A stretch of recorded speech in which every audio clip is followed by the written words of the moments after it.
एक प्रश्न पूछा गया था। यहाँ पर दो डोरियाँ थी जिनकी लंबाई एल थी और उन पे दो गोले बांधे गए थे जिनमें कि गोलों का जो आवेश था वो समान था। तो मैंने यहाँ पे क्यू क्यू आवेश ले लिया है। पहले ये गोले एक दूसरे से डी डिस्टेंस पर थे। डी डिस्टेंस माने यहाँ एक गोला था, दूसरा गोला यहाँ होगा। बाद में क्या हुआ कि इनसे चार्ज जो है धीरे धीरे लीक होने लगा और जो लीक होने का रेट था वो एक समान था। और लीक होते होते ये गोले, क्योंकि इनका जो आवेश है वो कम हो जाएगा, जब आवेश कम होगा तो ये एक दूसरे के नज़दीक आने लगेंगे। तो ये दोनों एक दूसरे से x दूरी पर आ गए। ये x दूरी है और इस समय जो है x दूरी पर हमें ज्ञात करना है कि जो x है और जो इनकी वेलोसिटी है उसमें क्या संबंध है। तो इस सवाल को करने के लिए सबसे पहले हम x डिस्टेंस पे इसका चित्र बनाएंगे। जो गोले का द्रव्यमान है वो वर्टिकली डाउनवर्ड होगा, यानी कि सीधे नीचे की ओर होगा। जो डोरियां हैं उनमें तनाव टी होगा और जो बल होगा वो भार की ओर होगा, दोनों तरफ लगेगा। हम एक ही एंड पे इसको सॉल्व कर रहे हैं। तो ये प्रतिकर्षण बल है जो कि भार की ओर है। संतुलन की अवस्था में हम टी के घटक करेंगे T cos theta T sine theta. जो टी कॉस थीटा है वो ठीक mg के अपोजिट है, तो टी कॉस थीटा बराबर mg हो जाएगा। और ऐसे ही टी साइन थीटा ये वैद्युत बल के बराबर होगा, यानी कि टी साइन थीटा बराबर एफ ई होगा। तो ये यहाँ पे सॉल्व किया गया है। टी कॉस थीटा बराबर mg, टी साइन थीटा बराबर एफ ई।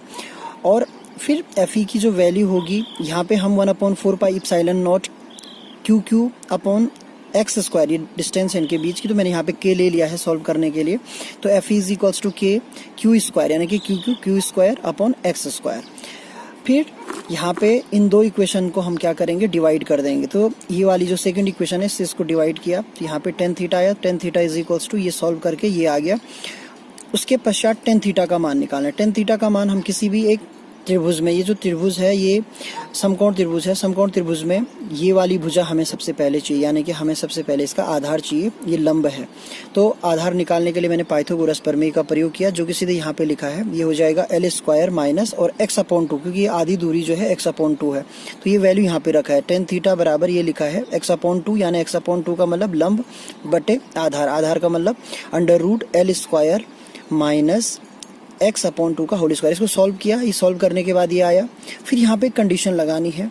कंडीशन ये है कि एल स्क्वायर की जो डिस्टेंस होगी वो बहुत ज़्यादा होगी, एक्स स्क्वायर कम होगा। तो हम यहाँ पे क्या करेंगे, जो वैल्यू है x की उसे छोड़ देंगे, ये वाली वैल्यू छोड़ देंगे तो ये 4l स्क्वायर होगा और फिर रूट हट जाएगा तो ये x/2l हो गया। तो हमारे पास tan theta is equal to x/l हो गया। अब हम इसमें चलते हैं, यहाँ पे फिर से इस वैल्यू को यहाँ रख देंगे, x/2l बराबर K Q square upon x square. फिर हमने इसको सॉल्व किया, ये हुआ Q square is equals to X square K upon 2l। यहाँ पे के अपॉन 2l एक नियतांक है, इसको भी हम छोड़ देंगे क्योंकि हम यहाँ पे प्रोपोर्शनलिटी यानी कि अनुक्रमानुपात। यहाँ से आगे देखिए, ये हमारे पास इससे संबंध बना। इस संबंध के बाद हमने क्या करना है, इसका अवकलन करना है टी के सापेक्ष। जब टी के सापेक्ष अवकलन करेंगे तो वो आएगा d q 2q d q upon d t अनुक्रमानुपाती 3x square d x upon d T.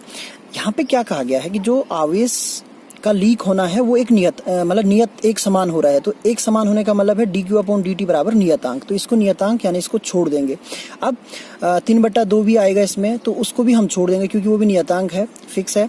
तो हमारे पास जो संबंध बचेगा वो बचेगा क्यू अनुक्रमानुपाती एक्स स्क्वायर भी, और यहाँ से हम v का मान निकालेंगे। तो v इज इक्वल्स टू क्या हो जाएगा, यहाँ पे देखिए मैंने यहाँ पे दिखा रखा है, v अनुक्रमानुपाती क्यू अपॉन एक्स स्क्वायर। और फिर q की वैल्यू क्या थी, x⁴ और x⁴ बटा एक्स स्क्वायर, और उसको सॉल्व किया। घातें जुड़ती हैं, ये मैंने यहाँ पे सॉल्व करके दिखा रखा है। 3 - 4/2 हो जाएगा, और जब इसको सॉल्व करेंगे तो ये x⁻⁻1/2 होगा, और यही इसका क्या भी है, उत्तर भी है।